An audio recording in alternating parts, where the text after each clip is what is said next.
So I mean, when you look at South Africa, and specifically if we talk about the informal sector, for instance, so I mean the SESI survey, the numbers that came out of that showed that there are 800,000 people in this country who got jobs in informal firms. That's somebody it's a small enterprise or employing one or two or three people, but the people they employ, there's 800,000 of them.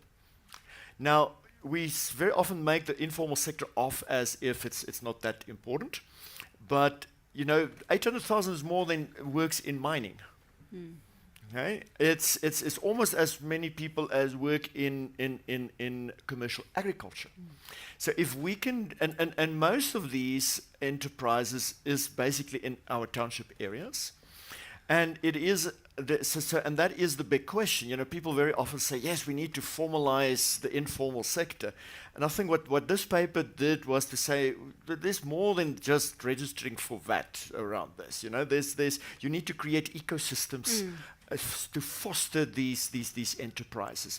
And how do you do that? And the micro investment, that whole element there, I think is very important. We know that the barriers to entry is one of skills, but it's also capital. And how do we, so if you are a small enterprise and you walk into a big bank, you not always get your way because you do not have collateral. So we need to think about different ways to mobilize resources. And I think this paper, what it did was very much highlight that the fact that we need to think differently about this. How we're going to mobilize is a sort of an all hands on deck approach. It's partnerships. It's about creating ecosystems to support that.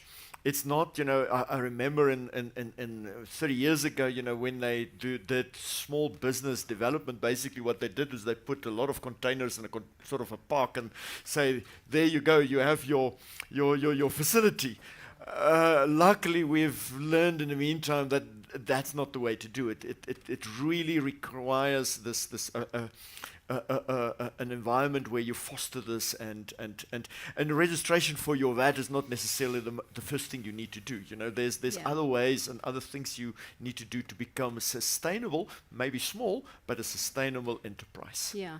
How out of a box thinking approach came through on this paper for you, Michael? Because, as Philippe's highlighted here, traditional collateral measures don't apply, when it comes to backing loans or extending credit facilities within this market specifically. And at the same time, you've got the scale and the opportunities that these markets kind of put on the table now just simply too hard to ignore.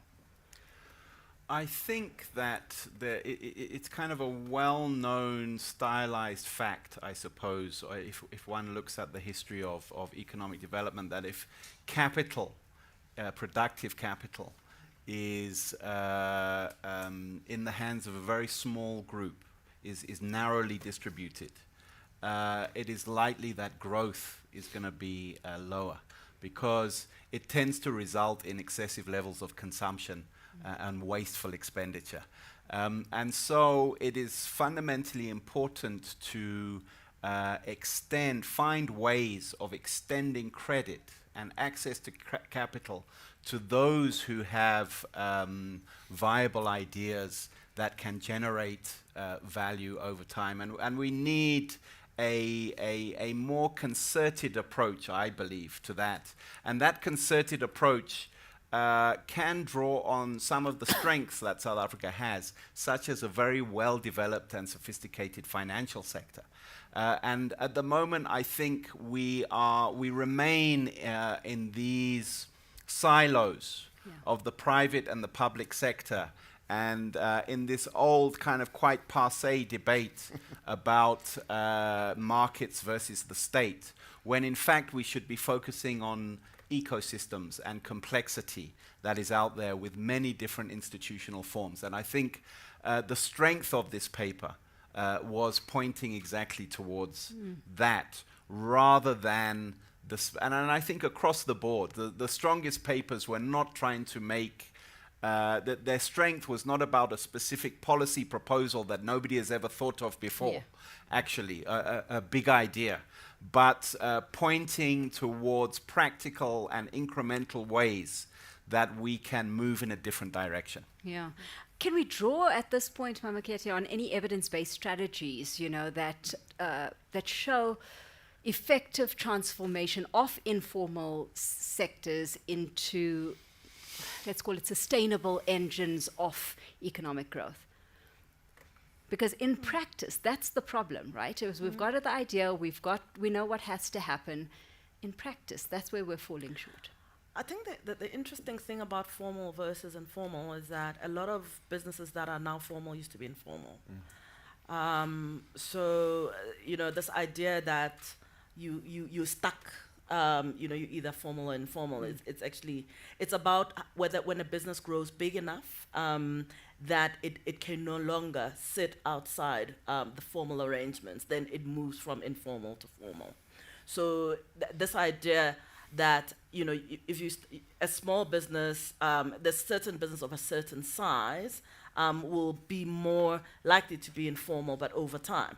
Of course, there are also sectors that are where entire sectors are almost entirely informal, that are like a feature, like in South Africa, the taxi industry, for example, and that obviously in that there's been an advantage to getting that more formalized, having more access to credit, creating a better institutional infrastructure around those businesses and getting them. And you saw that over time, they got better access to credit, etc.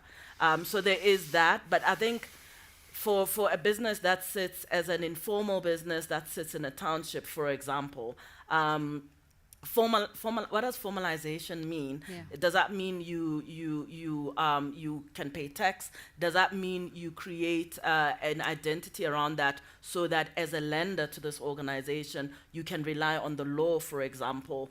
So it's a company, it's run on certain principles, and therefore it lowers sort of, not barriers per se, but it makes it easier for lenders to understand and therefore for them to extend credit, etc. So I think that we need to lower the costs of formalization because there are advantages to formalization of companies. So that for me, the whole formal, informal, it's not about the size, it's about what are the institutional advantages that accrue to formality, and how do we make formality less expensive so that companies can then become formal, and then they're not subject to taxes that they can't afford, labor laws that are maybe, in that way. So that's how I would think about it. Are we seeing any shift happening in that kind of sentiment? How's financial players starting to lean into this concept of not so much a strict formalization, Philippe, of the informal economy, but more so, a hybrid model that can see you leverage off what is a buzzing economy? I don't think we see it sufficiently, and I do think it for various reasons. I think there's still the idea that formalization is a big bang approach. Yesterday I was informal, today I'm formal. No, it ought to be. There's a number of things, like Mamokete said, there's a number of things that you need to do to link up with the formal structures. It's opening a bank account, it is registering as a business, it is registering for. There's a number, but you don't have to do all of that in one day. And some things it would make sense for such an enterprise to do some things now, and maybe the other thing next year. So I think that is the one aspect. Then there's also, I think, on the side of the formal sector, and I use the example, I think, when I did the online presentation earlier this year, there is the integration of the informal sector with the formal sector, and an appreciation on the side of the formal sector as to what value the informal sector can bring. So, and then I'll give you a little anecdote. So, in 2018, I went to a development economics conference in Bogota, and in the shuttle from the airport to the hotel happened to sit somebody who was a previous minister in Peru. And we started to talk about the informal sector, because in Peru, informal sector is something like 80% of the economy.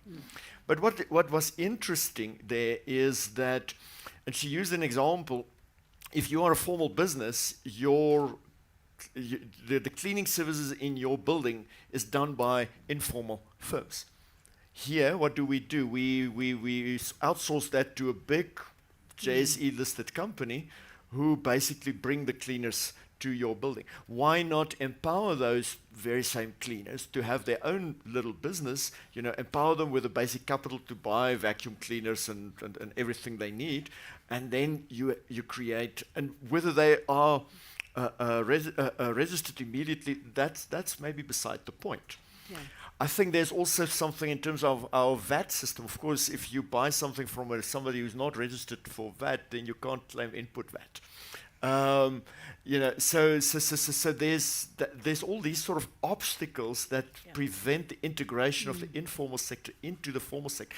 And I think, well, besides the long history of the apartheid government actively oppressing and suppressing the informal sector, there's still all of these municipal bylaws and things, that prevents all of this. And that, I think, is all of that history together explains why in South Africa the informal sector is relatively small compared to the size of the informal sector in other countries. And I think that's an important question, because there are 2.5 to 3.5 times as many unemployed people as there are people working in the informal sector. Yeah. Now let that number sink in for a minute, because why are those unemployed people not active in the informal sector? Yeah. And it's an important question, because if you get that right and if you solve for that, Michael, it makes the proposal that came through in the third paper that we're discussing today, more compelling. One of the first conversations I remember having with you, Michael, was around the universal basic income grant. And that's exactly what, the third paper putting on the table in terms of a policy proposition, promoting the integration and the synergy between social security cash transfer programs and then small business incubation programs that Philippe's touched on. And this is how we start getting this working, right? There are, again, I think the boundary between formal and informal, I agree entirely with Philippe that it's very complex. And one of the challenges we have actually as a government compared to many other governments in the world is we struggle to extend government activity into informal activity. So for instance, if you think of like one of the famous examples in China was called a barefoot doctor, right? That used to go around in the rural areas. But in South Africa, we really struggled to maintain some kind of informal system. One of the other areas where this emerges is in early childhood development. Now, there are two kind of approaches you can take to early childhood development. One is to essentially deliver it through by expanding the existing public schooling system down lower into grade R, and now we're going into grade RR, etc. You could take the same amount of resources and give it to women in townships who run creches. And have a different impact on social relations in that area.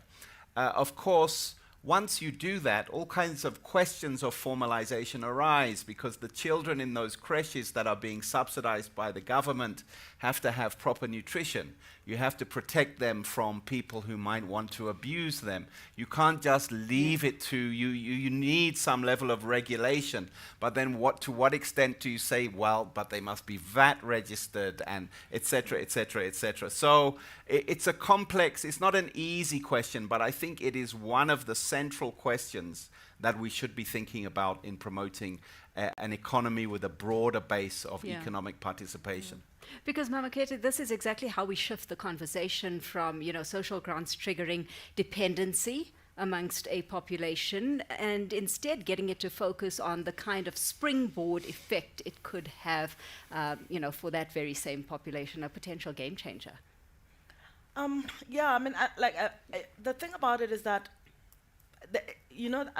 what is coming through from both the contributions made by Felipe and Marco is that there is a sense in which there are barriers to economic agents exercising their economic agency. And maybe there is a historical aspect to that, and we need to be more intentional about lowering those barriers. Because for me, if I think about an unemployed person, they're an economic agent, and they do have agency. The question is, do we enable or do we disable them from exercising that? Or how do we help them on their way?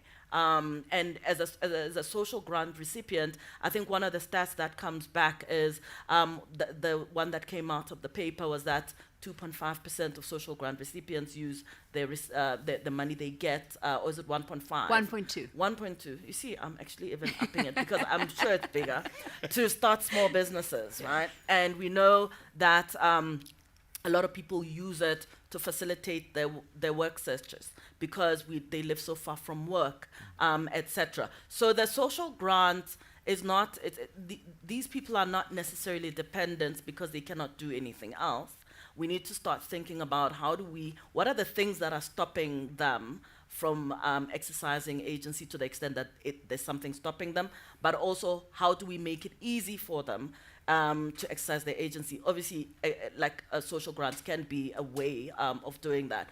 But what are we saying about a social wage? Where do people live relative to where work opportunities are? How do you get people from there to here? I've always said, and I'll use this example, anybody who's ever spoken to me knows this example because I use it all the time.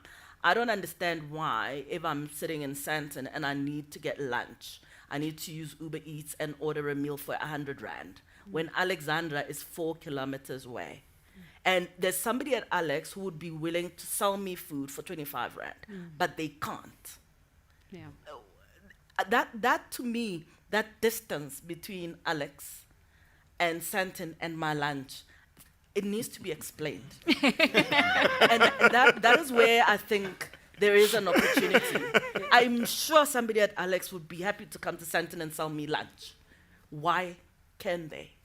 See, it's this kind of food for thought that we've got to be exploring a little bit. It's not a free lunch. It's not a free lunch.